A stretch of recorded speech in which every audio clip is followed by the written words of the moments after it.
Hi, this is Manga Talks. We're going to talk about the series Classroom of the Elite. This is one of the best suspense thriller genre series.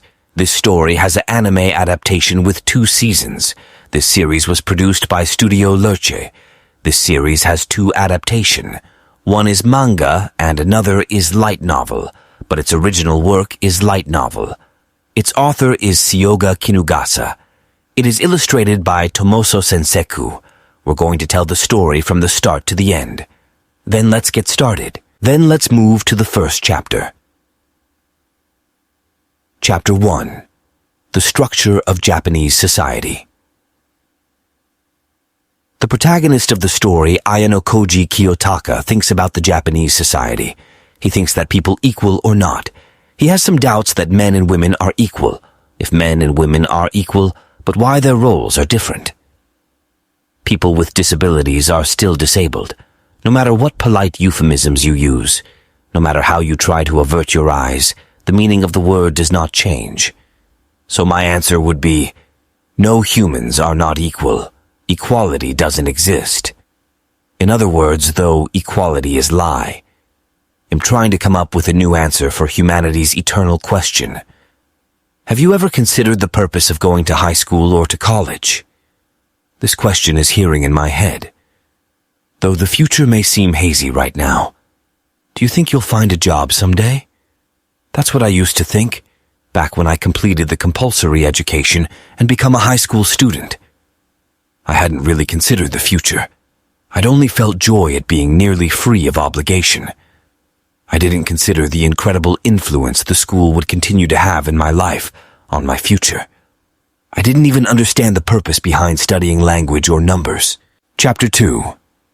Welcome to the life of your dreams. Ayanakoji-kun, do you have a moment? A voice heard. I felt someone's presence near me, but I'd been feigning sleep. Even though my eyes closed, I understood. I could feel the person in front of me.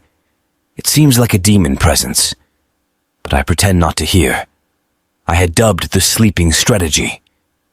If she were a kind girl, then she would let me sleep, but that does not happen. If you do not awaken within 3 seconds, I will bestow additional punishment upon you. Then I opened my eyes. What do you mean? Punishment? I asked. In an instant, I abandoned my sleeping strategy.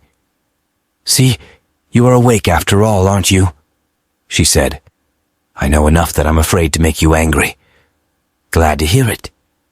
Well then, may I have a little of your time? She asked. If I refuse, I said.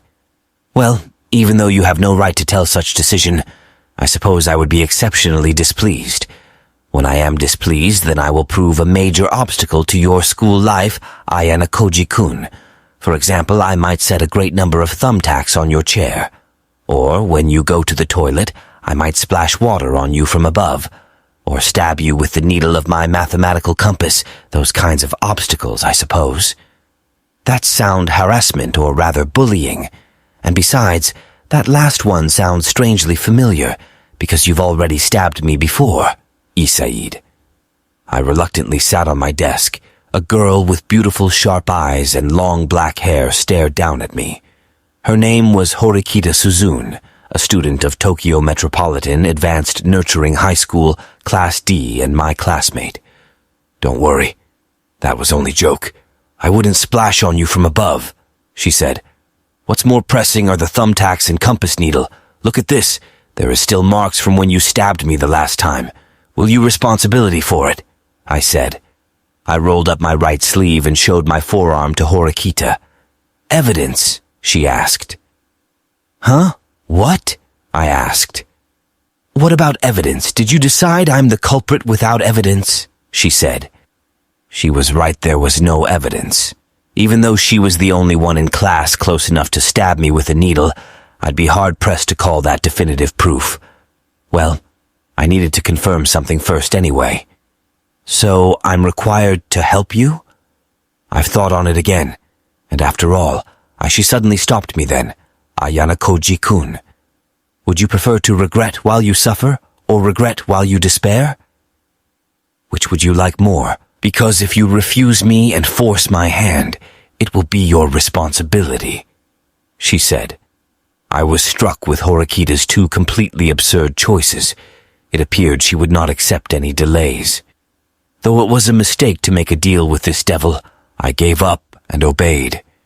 I certainly didn't like how the situation had turned out, but I thought back to when I'd met this girl 2 months ago on the day of the entrance ceremony. April, the school entrance ceremony. I rode the bus to school, bobbing and shaking in my seat. While I looked out my window, watching the city's scenery change, the bus picked up more and more passengers. Most of them were young people wearing high school uniforms. There was a salary worker and old lady. An unsteady old lady stood in front of me.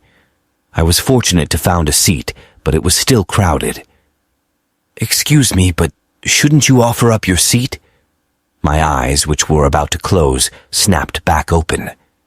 A young, well-built blonde man of high school age had sat down in priority seats. "Hey, you there. Can't you see that this elderly woman is having trouble?"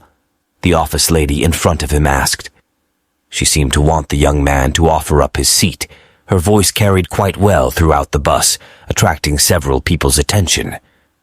"That's really crazy question, lady," the boy said. He grinned broadly and crossed his legs. "Why should I offer up my seat?" "There's no reason for me to do so," the boy said. "You're sitting in priority seat. It's natural to offer up those seats to the elderly," the office lady said. "I don't understand. Priority seats are just that, priority seats. I have no legal obligation to move. Since I'm currently occupying this seat, I should be the one to determine whether or not I move. Am I supposed to give up my seat just because I'm young?"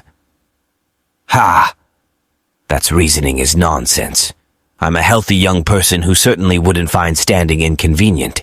However, I'd obviously expand more energy by standing than I would by sitting. I have no intention to doing such a pointless thing," the boy said. "What kind of attitude is that to take with your superiors?" the office lady demanded. "Superiors? Well, it's obvious that both you and the old women there have been alive longer than I have. There can be no doubt about that. However, the word superior implies that you're referring to someone of a higher position. In addition, we have another problem. Even though our ages are different, wouldn't you agree that you have an impertinent attitude and are extremely rude?" The boy asked. "What? You're a high schooler, aren't you? You should be quiet and listen to what adults tell you," the office lady said. After a flashy, pointlessly vigorous smile, the boy slid his earphones in and began listening to rather cacophonous music. The office lady gave up. At any rate, I had at least partly agree with the boy. It was true that he wasn't legally obligated to give up his seat. Well, it was all just minor incident on the bus. I was relieved that I hadn't caught up in this situation. Honestly, I couldn't care less about giving up my seat for an elderly person. Clearly, the egotistical boy had won. At least everyone secretly thought so. I think that the lady is right," a voice heard. The women received unexpected support from someone standing alongside her. The helper, a girl wearing my high school's uniform, gave her brave and frank opinion to the boy. "And the new challenger is a pretty girl, eh? It would seem that I'm rather lucky with the fairer sex," the boy said. "This poor woman appears to have been suffering for quite some time now. Won't you offer up your seat? While you might consider such courtesy unnecessary, I think it would contribute greatly to society," the girl said. The boy snapped his finger. "A contribution to society, you say? It's certainly true that offering up one's seat to elderly could be viewed in such a positive light. Unfortunately, I have no interest in contributing to society. I care only for myself. Oh, and one more thing, if you truly cared for elderly, why could you ask other people seated on this crowded bus?" the boy asked. The boy's haughty attitude doesn't change, however, the girl didn't back down. "Everyone, please listen to me for just a moment. Won't someone give up their seat?" Agreed with him. However, Horikita was different. She alone wasn't swept up by the confusion. Her face remained expressionless. While I unintentionally stared at her, our eyes met for an instant. Even without speaking a word, I could tell that we shared the same opinion. "Excuse me, you can have mine," a girl voice heard. "Thank you very much," the elderly women said. The office lady smiled, lowered her head, and guided the elderly women to the now vacant seat. "Wait," a sudden voice heard. "You were looking at me, why?" Horikita asked. "Sorry. I guess I was just interested, is all. I mean, you didn't think about giving up your seat to the elderly women, did you?" I asked. "Why won't you give your seat?" she asked. "Oh no, not at all. I didn't intend to give up my seat either. In fact, I dislike trouble," I said. "You dislike trouble? Then I don't think you and I are anything alike. I didn't give up my seat because I thought it would be pointless. That's all," she said. "But doesn't that seem weird? For students to enjoy their time at school, they must make friends, and there are only a few key days after the entrance ceremony to properly do that. Failure to do so signals the beginning of a rather tragic 3 years. As someone who dislikes trouble, I decided to establish proper relationships.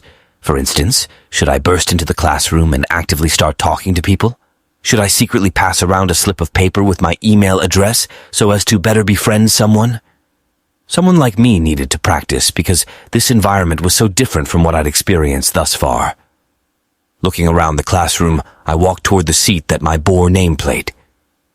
It was back of the room, near the window. A good place to sit, generally. As I looked around, I saw that the room was already halfway filled with students. The others were either immersed in their class materials or already talking with other people. Perhaps they'd all been friends beforehand or had only recently acquainted. Well then, what should I do? Take action during free time and try to meet someone? Or what should I do to make a friend? In the end, I couldn't talk to anyone at all. At the things we're going, I'd be completely alone. The more I thought, more I wondered, what is friendship? Is it something deep and meaningful? Trying to make friends is incredibly bothersome. Besides, don't human relationships tend to form naturally?